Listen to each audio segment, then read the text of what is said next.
Como o Flávio comentou no início ali, nós estamos começando uma nova série. Nós vamos estudar alguns textos selecionados para a Páscoa. A ideia é preparar o nosso coração e a nossa mente para o dia 14.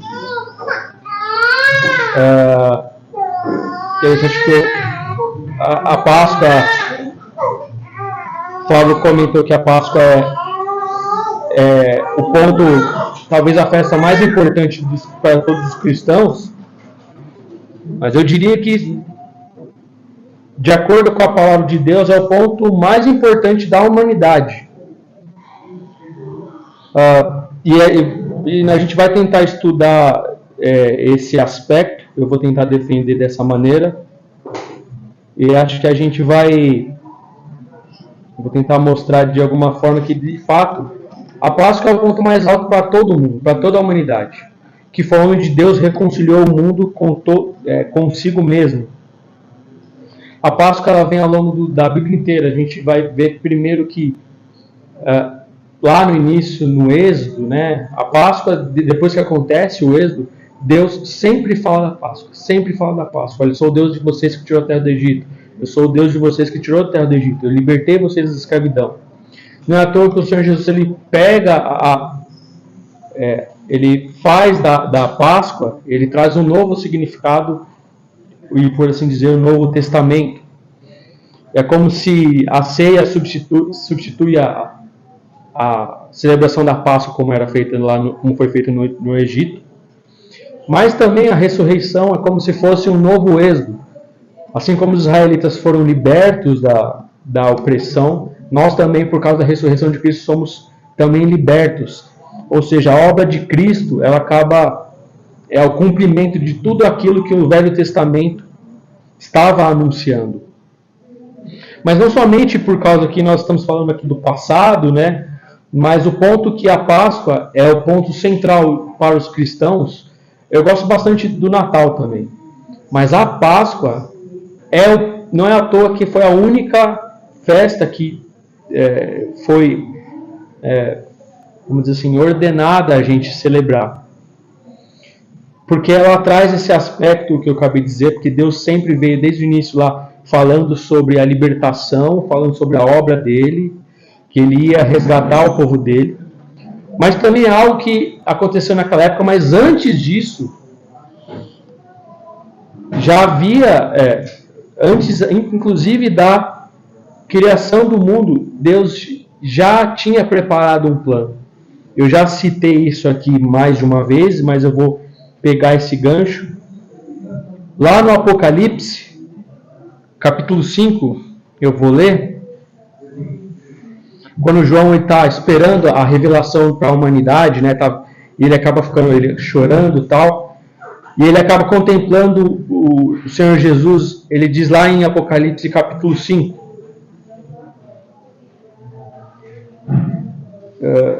ele recebeu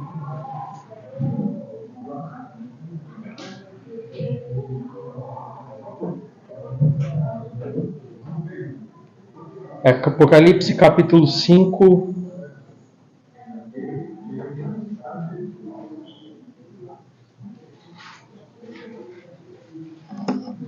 peraí que eu perdi o versículo.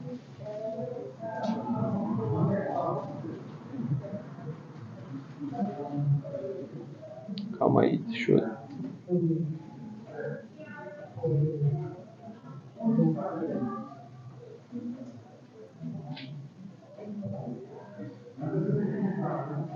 Na verdade...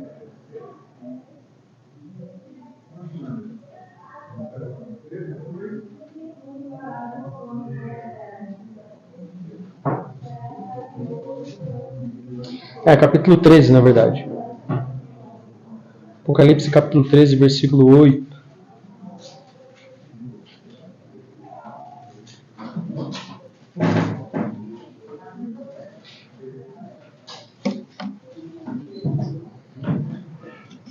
Está falando do livro, né? São eles nomes dos livros, escritos no livro da vida, que pertence ao Cordeiro, que foi morto antes da criação do mundo. Tem outra parte que fala disso também, mas o ponto principal é do Cordeiro que foi morto antes da fundação do mundo.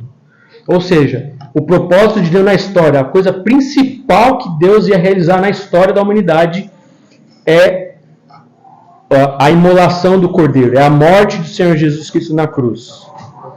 Tudo vai girar em torno da cruz. Todos os eventos da história, tudo que a Bíblia está dizendo, tudo que aconteceu.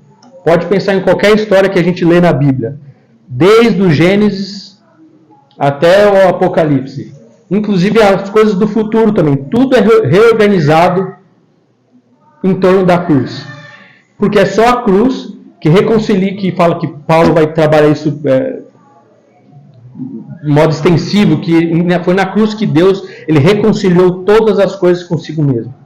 Ou seja, não tem como existir o resto da história da humanidade sem a cruz. Porque quando Deus já viu toda a história, ele já entende, ele criou o mundo, ele já tinha visto, a humanidade já iria cair, ele já sabia disso. Ele já tinha preparado um plano. E o plano era, coisa principal, sacrificar o Cordeiro na cruz. Obviamente depois vem todas as outras implicações a esse respeito. Mas sem a cruz, não tem como ter alguma outra coisa na história. É por isso que eu estou defendendo a ideia de que a Páscoa ela é a nossa principal festa, porque a gente relembra a morte do Senhor Jesus, mas também é para a humanidade. O ponto alto da humanidade é o sacrifício de Cristo na cruz. E nós vamos trabalhar isso mais profundamente, que o ponto mais baixo da vida do Senhor Jesus, que foi a humilhação na cruz, na verdade foi o ponto mais alto. A gente vai ver isso. Portanto, nosso plano de voo nesses próximos 4 domingos, nós vamos estudar 4 assuntos. O primeiro assunto a gente vai estudar então, obviamente tudo relacionado à Páscoa, mas a gente vai fazer uma trajetória. A gente vai estudar o esvaziamento de Cristo, que vai ser Filipenses, vai ser o primeiro texto que a gente vai estudar, que a gente vai estudar hoje. A gente vai estudar um pouco da vida do Senhor Jesus como Deus servo, Deus que se tornou servo. Nós vamos estudar também na caminhada, depois da caminhada de Cristo, a vitória dele na cruz, né, que é chamado de Christus Victor, o Cristo vitorioso, que Paulo extensivamente fala também, que Cristo derrotou todos os seus inimigos na cruz. E por fim, no dia 14, nós vamos estudar sobre a ressurreição. É para completar todo o ciclo da Páscoa. Esse vai ser nosso plano de voo. Nós vamos então, repetindo, estudar o esvaziamento de Deus, de Jesus, do Senhor Jesus, quando ele vem à terra lá em Filipenses. Nós vamos passar pelo sacrifício, a humilhação do Senhor Jesus Cristo. Nós vamos também ver, estudar um pouco de Isaías 53, Deus, o Senhor Jesus se fazendo servo, se entregando e obedecendo a Deus, cumprindo todos os seus decretos eternos. Nós vamos ver que, apesar da humilhação do Senhor Jesus e do trabalho que ele fez, a gente vai ver também o Cristo vitorioso, que Paulo trabalha isso de maneira extensiva, e por fim nós vamos terminar com a ressurreição, onde não quero entrar muito e nem dar spoiler nas próximas aulas dos outros professores, mas que existia como se fosse um complô, Roma, os judeus e a própria morte, achando que estava vencendo o Senhor Jesus com ele caminhando na cruz. Mas no final se revelou a maior vitória, né? Portanto, vamos abrir então em Filipenses capítulo 2, versículo... Vou ler desde o início.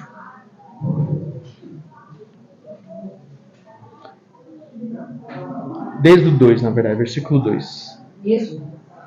Não, Filipenses. Filipenses capítulo 2, vou ler desde o início.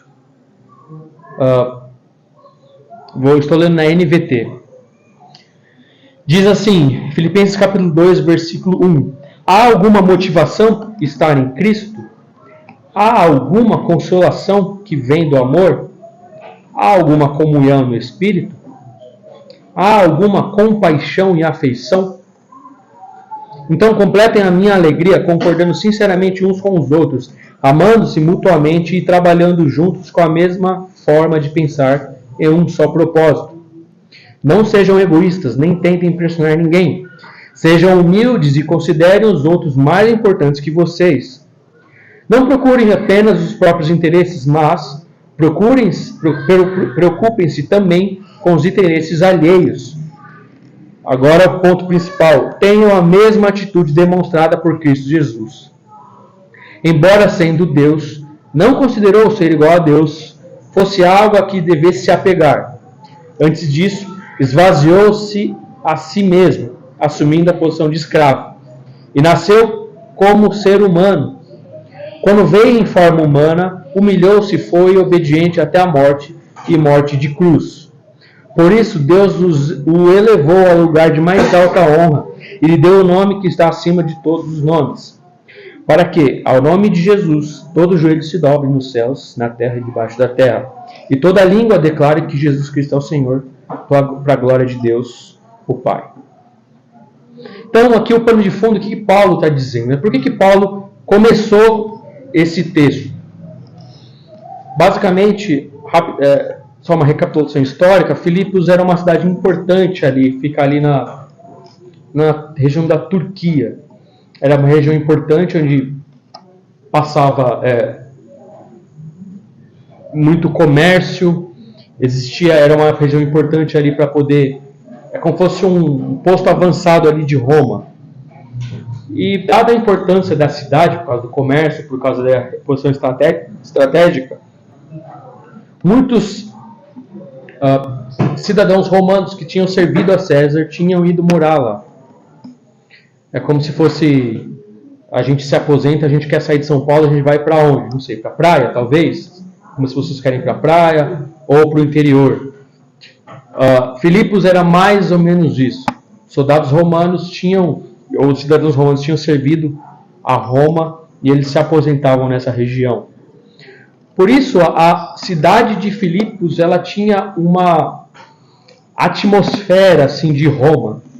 Os cidadãos de Filipos, os filipenses, eles viviam para refletir o modo de viver de Roma.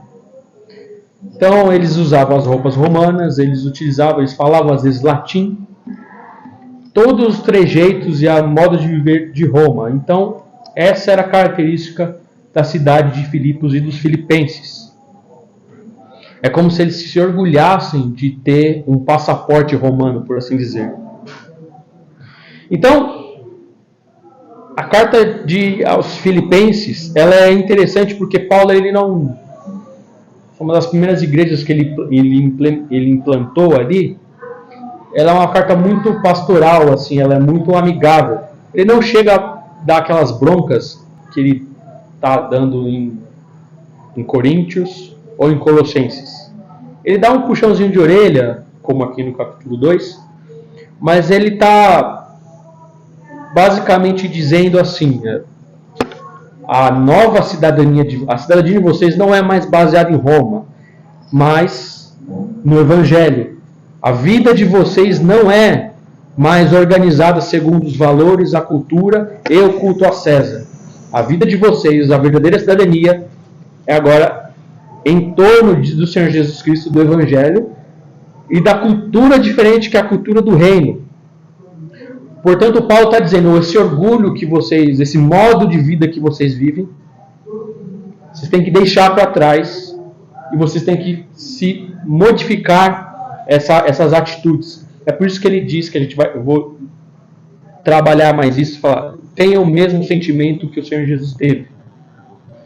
Como o Flávio começou no início na abertura do EBD, é uma mudança de vida. Você muda a perspectiva e a maneira como você vive, a cultura que você está envolto. Você não é mais ordenado de acordo com as coisas de Roma ou de César, mas sim do Evangelho, do Reino e também do Senhor Jesus.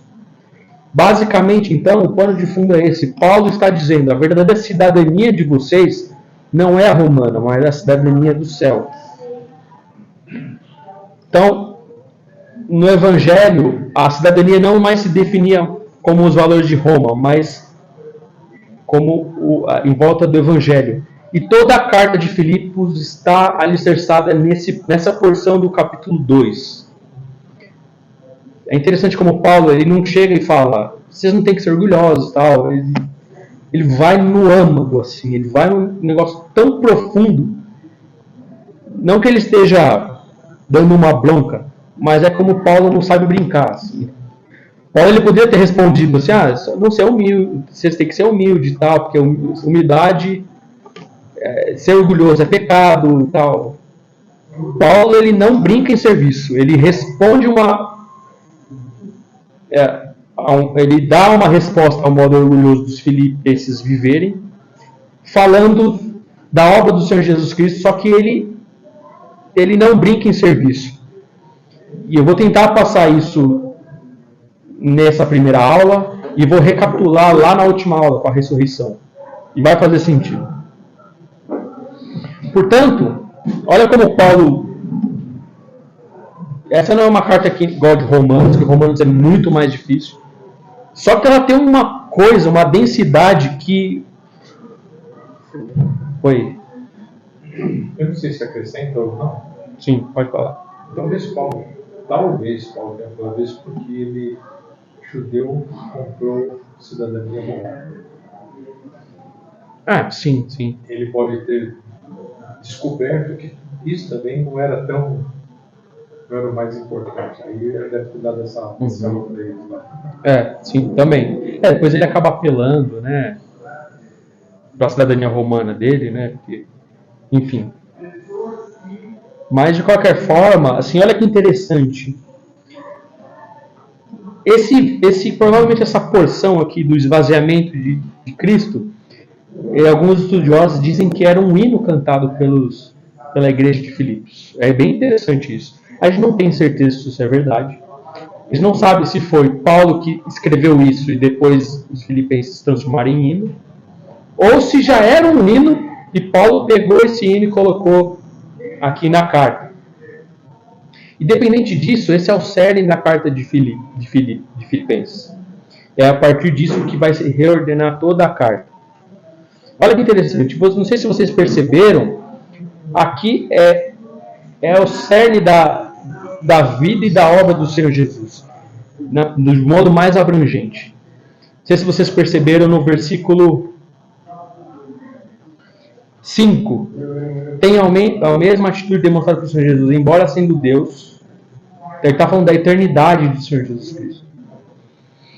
Ele está falando desde a eternidade passada, ele não considerou ser igual a Deus, que fosse algo a se apegar. Então ele começou lá da eternidade. Daí versículo 7. Em vez disso, esvaziou a si mesmo e assumiu a posição de escravo. Então ele sai da eternidade e chega na humanidade do Senhor Jesus Cristo, os 33 anos que ele viveu aqui. Nasceu como ser humano, veio como forma humana, humilhou-se, foi obediente até a morte de cruz. E depois dessa parte ele vai para a eternidade futura, dizendo, por isso Deus o levou ao lugar de mais alta honra. Então assim, ele parte da eternidade, fala da humanidade do Senhor Jesus, depois fala do que aconteceu depois da ascensão e Cristo sendo glorificado, estando à direita do Pai, governando todo o universo. Então, é um versículo extremamente profundo que Paulo coloca aqui, de modo que o mais interessante também é que depois que as pessoas, depois teve, como é que eu vou dizer? Tudo isso que a gente conhece hoje a respeito da pessoa do Senhor Jesus, ela levou um tempo para as pessoas se entenderem plenamente. A dupla natureza de Cristo, a Trindade, essas coisas. Só que Paulo já tinha dado a letra aqui já, sobre a pré-existência de Cristo, sobre que Cristo era igual a Deus, e que Cristo já existia, e era vou utilizar aqui, da mesma natureza de Deus, da mesma substância do Pai. Então, assim, essa carta ela já começa Paulo falando da obra de maneira mais extensa da vida do Senhor Jesus Cristo. A eternidade, o resumo da obra na terra e após a ascensão de Cristo e dele governando todas as coisas lá do Pai. E não somente isso, ele não está falando somente da história, mas ele está falando do caráter de Cristo. Não somente de Cristo, mas também do caráter de Deus. Quem que Cristo é e quem Deus é. Isso a gente vai retomar lá na última aula, quando a gente vai falar da ressurreição. E essa parte especificamente é muito importante, porque quando ele está revelando o caráter de Cristo e o caráter de Deus, que bate na gente. E a gente vai ver isso.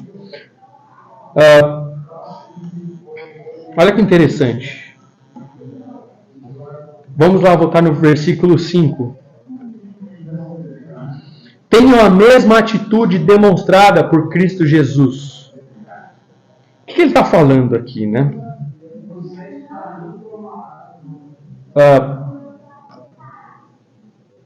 O texto está dizendo que Cristo ele ponderou. É que ele já deu a atitude do Senhor Jesus Cristo, mas a gente está vendo aqui, embora sendo Deus, não considerou ser igual a Deus, que fosse algo que devesse se apegar. Então, na eternidade, o Senhor Jesus Cristo estava contemplando a face do Pai e refletiu sobre ser igual a Deus. E ele chegou à conclusão que não considerou ser igual a Deus fosse algo que devesse se apegar. É difícil falar sobre isso, porque, como eu estava falando da eternidade, não existia tempo. É difícil falar, existia um antes e um depois. Mas o que a gente sabe é que existiu em algum momento o fato de o Senhor Jesus Cristo, sabendo de todas as coisas, Ele, o Pai e o Espírito Santo, o Senhor Jesus refletiu sobre ser igual a Deus, sobre ser igual ao Pai. Ele ponderou sobre isso e considerou que ser igual a Deus fosse algo que não fosse algo que ele devesse se apegar. Ou seja, o que é ser igual a Deus? Que desde a eternidade o Senhor Jesus Cristo ponderou. Eu quero que os irmãos entendam como se Jesus Cristo não é como se ele não soubesse antes. Porque é difícil falar um antes e um depois. E é difícil a gente ponderar sobre Deus, porque ele sabe todas as coisas.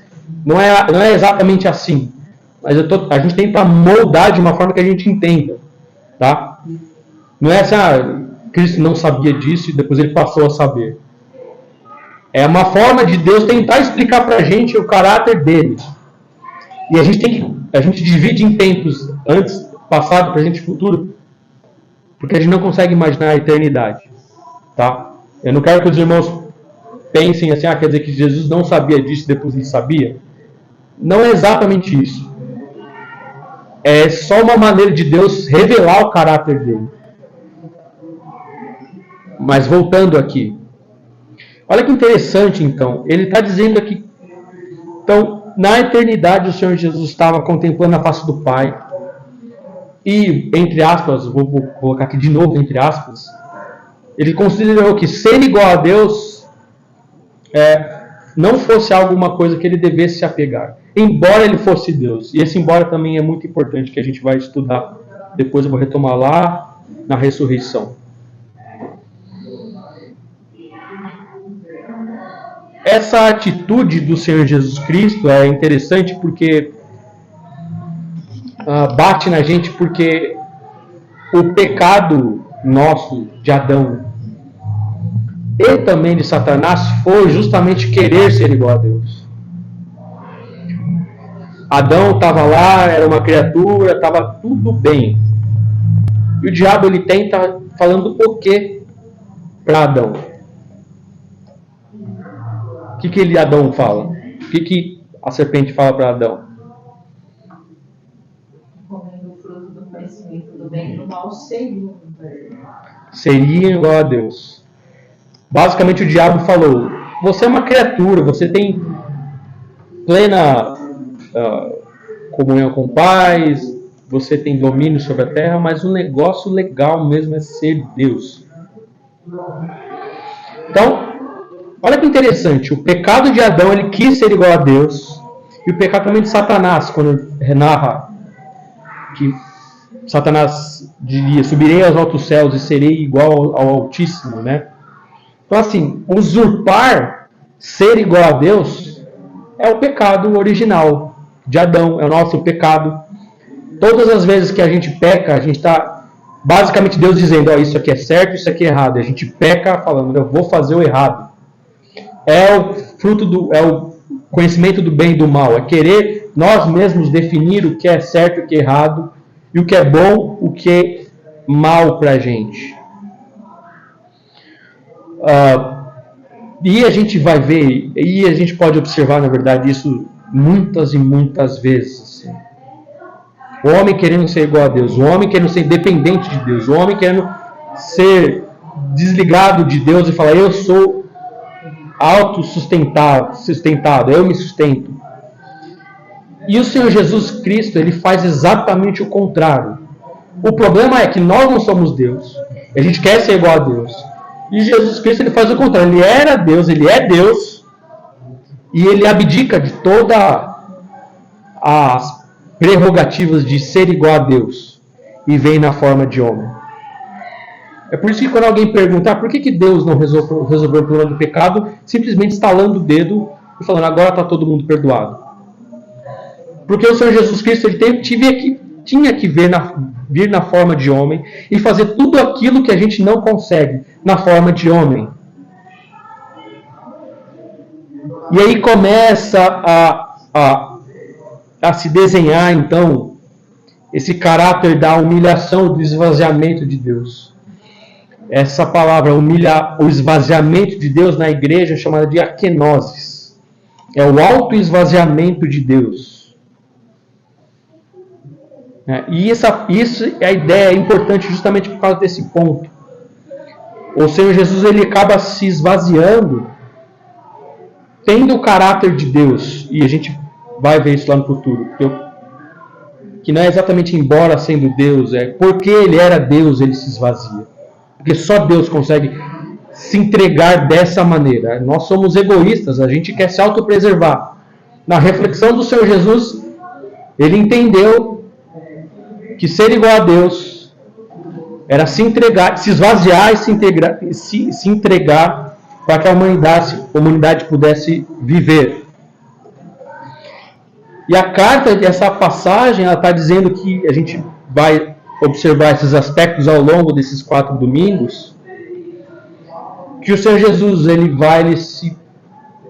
desce mais uma vez, se entrega, é como se ele fosse descendo.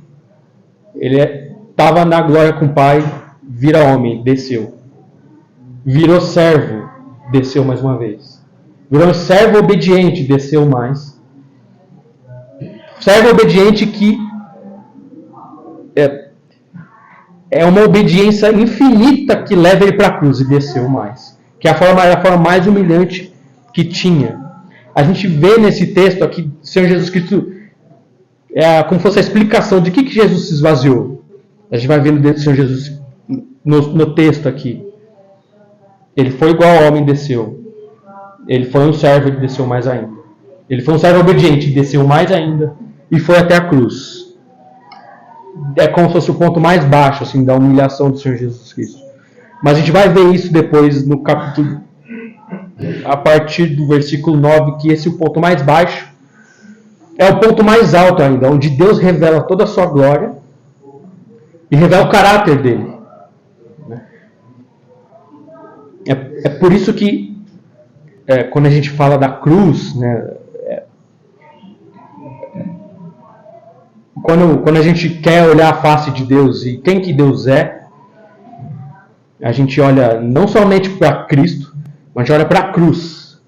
Porque foi o ponto que Deus revelou a caráter dele, caráter de amor à humanidade, caráter de entrega, e quem ele é. Não é à toa que o apóstolo João o apóstolo diz, né, que Deus entregou o seu filho. Assim, sempre está falando da cruz.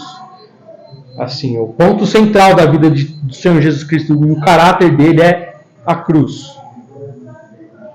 Mas voltando aqui para o texto,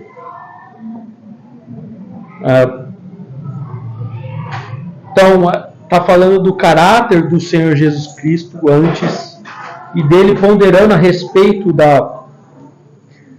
do ser igual a Deus, né? E que ele chega à conclusão que ser igual a Deus, o fato de ser igual a Deus era se entregar e para que a humanidade pudesse viver como expressão de amor e misericórdia. E voltando na ideia de que Paulo está dizendo, então, seja igual, né, tenham o mesmo caráter, a mesma forma de pensar, né, que o Senhor demonstrar e a atitude demonstrada pelo Senhor Jesus Cristo. Ele começa lá dizendo nos versículos anteriores, né? Tenham a mesma forma de pensar, amando-se mutuamente, um só propósito. Não sejam egoístas, nem tentem impressionar ninguém, sejam humildes e considerem os outros mais importantes que vocês. Então, atacando assim o orgulho dos filipenses, ele chega dizendo, tenha a mesma atitude demonstrada por Cristo Jesus. E aqui bate na gente de novo, porque, né, a gente tira a nossa dignidade das coisas que a gente possui. A gente se sente mais importante por causa, às vezes, do nosso emprego. A gente se sente mais importante por causa da cor do nosso cartão de crédito. A gente se sente mais importante por causa do carro que a gente tem. A gente se sente mais importante, eu digo mais importante que os outros, por causa de onde a gente vive. Por algum motivo, alguma coisa externa a nós mesmos, a gente tira a nossa dignidade e importância.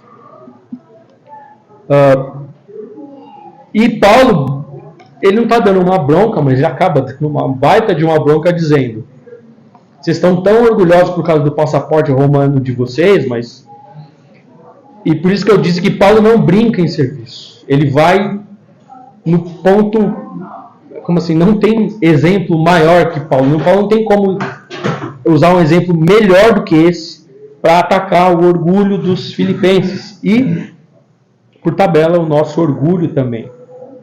Portanto, essa primeira parte é um chamado nós quando a gente vai olhar a Páscoa, que a Páscoa, a gente está caminhando isso aqui para chegar lá na Páscoa, mas assim, o primeiro ponto é Paulo exortando os filipenses e a nós também a humildade, a pensar no caráter de Cristo, a pensar na obra dele, pensar sobre Deus e como que isso deve se refletir na nossa vida. O chamado à humildade, ao abandono do orgulho e também, por que não, ao arrependimento. Então, esse é o primeiro ponto, né? O que o Senhor Jesus Cristo estava considerando antes da encarnação dele e como isso reflete na nossa vida.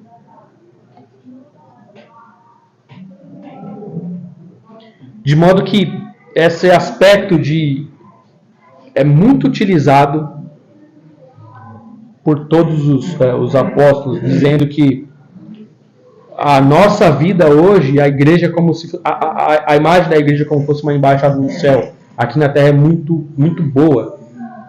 Porque quando você muda de cidade, nós observamos que as pessoas elas falam diferentes, elas falam de maneira diferente, elas comem comida diferente, elas vivem de maneira diferente, elas se tratam diferente. A cidadania é a embaixada do céu aqui na terra, que é como se fosse a igreja, é muito boa, dizendo que é aqui dentro eu digo na igreja, mas esse figurado, porque a igreja não são essas paredes, mas a igreja, que são as pessoas, é um lugar na terra onde tem uma cultura diferente, um linguajar diferente, uma comida diferente, que é a Páscoa, e um modo de se relacionar entre nós diferente. De modo que as pessoas olhem para nós e falam, essas pessoas elas são de outro país. Elas não são daqui, elas não são brasileiras, por assim dizer. Agora, entrando um pouco nesse esvaziamento, versículo 6, né? Avançando um pouquinho mais. Embora sendo Deus, não considerou ser igual a Deus fosse algo que devesse se apegar. Em vez disso, esvaziou-se a si mesmo. Aqui, então, ele está falando um pouquinho dessa parte do... Ele se esvaziou de quê? Então, a gente entendeu que o Senhor Jesus ponderou na eternidade sobre o que era ser igual a Deus e o que ele deveria fazer. Era algo que estava inicialmente na mente do Senhor Jesus Cristo. Agora ele vai para a prática. Isso aqui é interessante porque não existe desconexão entre o que Deus pensa e o que Ele faz. A gente é assim. A gente pensa às vezes alguma coisa e faz outra. A gente não é... A gente é inconstante, nós somos inconstantes. Nós não somos confiáveis também. Porque às vezes, mesmo a gente querendo fazer uma coisa, pensando uma coisa, a gente faz outra. O próprio Paulo diz: eu quero fazer uma coisa e eu não consigo. Existe uma luta dentro de mim, porque nós sentimos os efeitos do pecado. Deus não é assim. O que Deus pensa, Ele faz exatamente e é igual. E não somente Deus Uno faz isso, e as 3 pessoas da Trindade também faz isso. Todos eles estão em concordância entre si. Não existe diferença entre o pensamento do Pai, do Filho e do Espírito Santo. E o fato do Senhor Jesus Cristo se entregar, existem diferenças na que chama de economia da Trindade, o que eles fazem. Mas os 3 estão de acordo. O Pai tem os decretos eternos, o Filho executa a obra do Pai e o Espírito Santo guarda, empodera a igreja e age no mundo. Não quero entrar muito nisso, porque senão vai desviar muito da aula, mas é interessante que então, aqui Paulo fala sobre o que estava na mente do Senhor Jesus Cristo, e agora ele vai para a ação. É por isso que ele fala, tem a mesma atitude. Porque na mudança de mente a gente vai e age diferente. E como é que o Senhor Jesus Cristo agiu? Em vez disso, esvaziou-se a si mesmo, assumindo a posição de escravo, e nasceu como ser humano. É como se imagine se você tivesse uma fazenda de formigas, e tivesse um problema na sua fazenda de formigas. Este é o exemplo a ser seguido, esvaziar-se. Esse é o exemplo a ser seguido. Se você tivesse uma fazenda de formigas e tivesse um problema, você ia se tornar formiga para ajudar as formigas? Esse é um exemplo que ele é bem ruim, porque a distância entre nós e as formigas é pequena comparada à nossa distância conosco e com Deus. Mas é mais ou menos isso. Esse é o primeiro ponto do autoesvaziamento de Cristo e da humilhação dele, que começou não quando ele foi na cruz, mas começou quando ele nasceu. Logo quando ele nasceu, já estava na condição de humilhado, porque é como se nós virássemos formiga. E ele poderia vir como um aristocrata, ele poderia vir como um rei, mas ele escolhe vir como um judeu, que, como o Flávio disse, os judeus já tinham problemas há muito tempo já era um povo dominado há muito tempo, já era como se fosse a escória humana. E ele vem como um judeu. E ele escolhe vir como um judeu. E não é como um judeu qualquer, um judeu servo. Ele aqui usa a palavra escravo, que não quero que os irmãos entendam como escravo, como a escravidão que a gente tem na nossa mente, que é a escravidão moderna, mas era o servo daquela época, que não era bom também, tá? Não é que o escravo de antigamente era legal e hoje não. Era uma posição ruim. E ele continua no versículo 7, né? Quando veio na forma humana, humilhou-se e foi obediente até a morte. Ele poderia ser um judeu da seita dos sicários e dos sempre esqueço esse nome, do Barrabás lá, dos Zelotes. Ele poderia ser um escravo que faz piquete, ele poderia querer tomar Roma à força. Mas não, ele foi um escravo obediente. E não foi somente obediente no sentido de, eu vou ser bonzinho, mas ele foi obediente até a morte. E não foi qualquer morte, foi a morte de cruz. A mais vergonhosa. De todas as mortes que tinha no cardápio romano ali, a de cruz era a pior.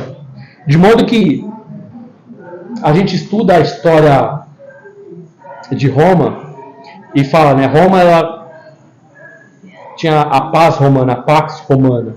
Mas na verdade era uma ditadura romana, né?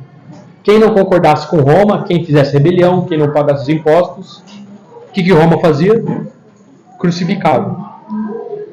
Então, assim, Roma dizendo, o meu poder aqui que eu tenho na terra tamanho que tenho esse aqui.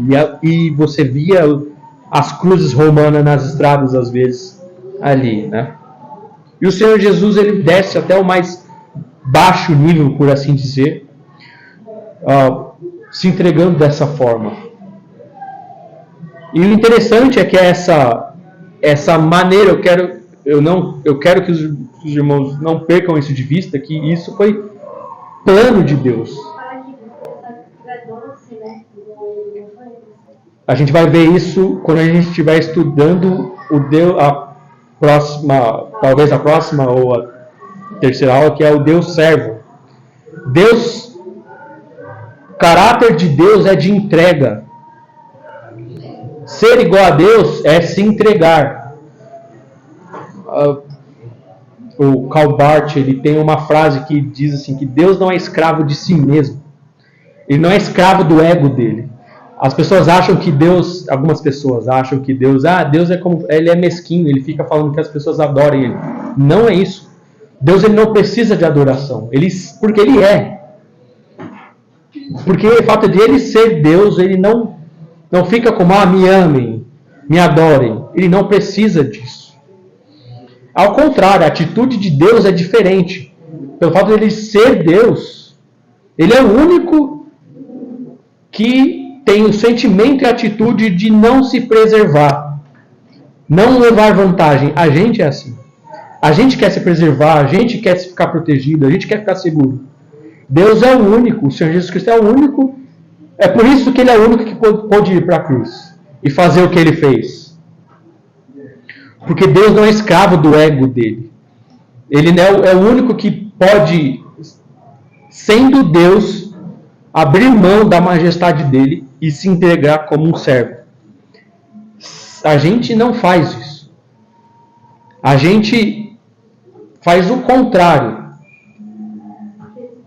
A gente se preserva, a verdade, às vezes a gente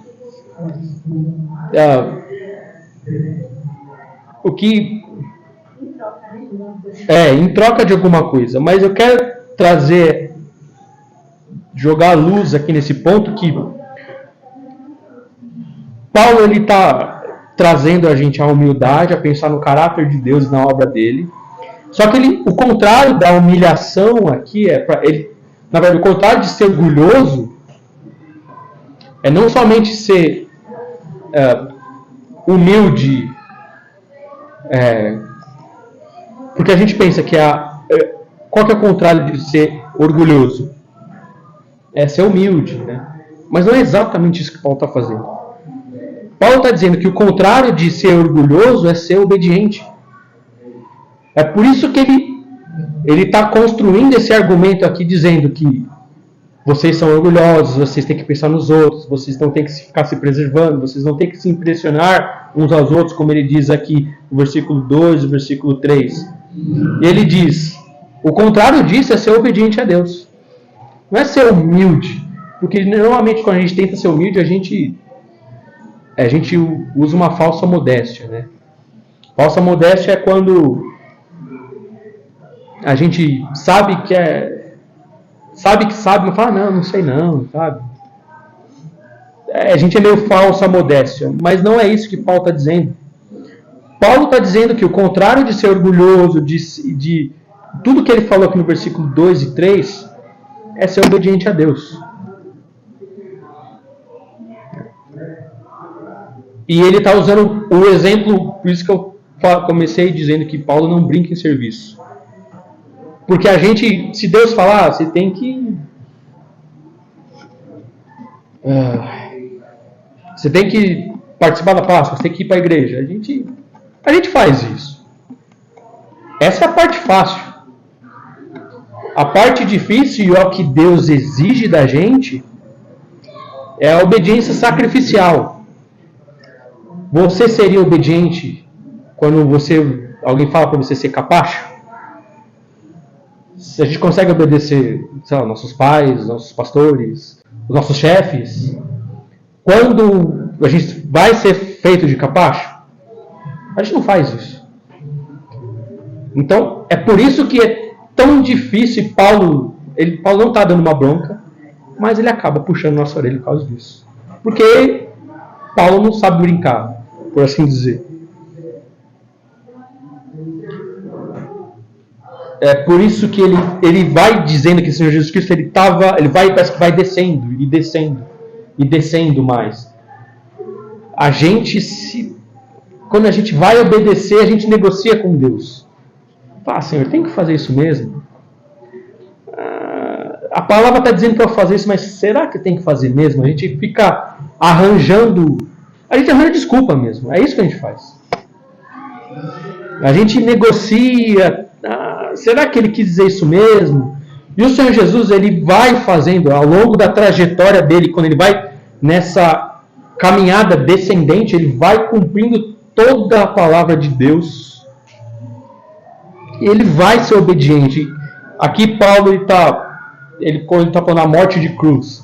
Mas quando a gente dá um zoom assim, exatamente como ele fez exatamente o que Deus pediu para ele fazer. Carregar a cruz, apanhar, tudo aquilo que o Espírito Santo inspirou os escritores lá em Isaías. Meu servo vai ficar desfigurado, ninguém vai dar conta dele, e Jesus Cristo vai fazendo isso. Quando está descrito lá no Salmo, acho que é Salmo 62 ou 64, que diz que o servo deram vinagre para eu beber. E o Senhor Jesus sabia que era vinagre e bebe. Vai cumprir toda a palavra de Deus, inclusive na cruz. Estava cumprindo lá na cruz. A palavra diz que tem que beber vinagre, então eu vou beber vinagre. A palavra diz que eu vou ficar mudo. Eu vou ficar mudo. A palavra diz que vão jogar sortes pelas minhas vestes. E as pessoas vão... E provavelmente alguns estudiosos falam que o Senhor Jesus ele foi crucificado nu. Que é coisa mais humilhante que isso. Se a palavra diz que vai ser transpassado, ele foi transpassado pela lança também, né? De maneira literal e de maneira figurativa também, transpassado pelos nossos pecados. Então, contrário do orgulho que Paulo está dizendo aqui, é a obediência. E isso tudo olhando o exemplo do Senhor Jesus Cristo. Esse é o objeto de estudo que nós vamos ter nos próximos 3 domingos. Nós então vimos a humilhação do Senhor Jesus.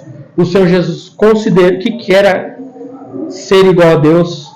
Nós vamos passar o servo sofredor. Mas nós vamos entender que, na verdade, o que a humilhação que nós achávamos que era a humilhação, na verdade é a maior revelação do caráter de Deus e o ponto mais alto da glorificação. Não é à toa que quando o Senhor Jesus Cristo... Tem umas passagens muito boas assim que diz que... Nos evangelhos, que diz assim que... ele diz assim que logo antes do lava-pés, fala assim, ele sabia que Deus tinha entregado toda a autoridade para ele. O que ele faz? Ele lava os pés dos discípulos. Tem a parte que o Senhor Jesus disse que chegou a hora, Pai, glorifica o teu filho. Para onde que ele vai? Para a cruz. Então assim, a gente vai entender que o ponto mais baixo, que a gente julga ser mais baixo, na verdade é o ponto mais alto da expressão do amor de Deus e do caráter do próprio Deus, que é revelado na cruz. Amém? Mas não quero entrar muito nisso, porque senão vou dar spoiler das próximas aulas. Algum ponto até aqui, irmãos? Uma reflexão a respeito desse trecho aqui que eu não falei?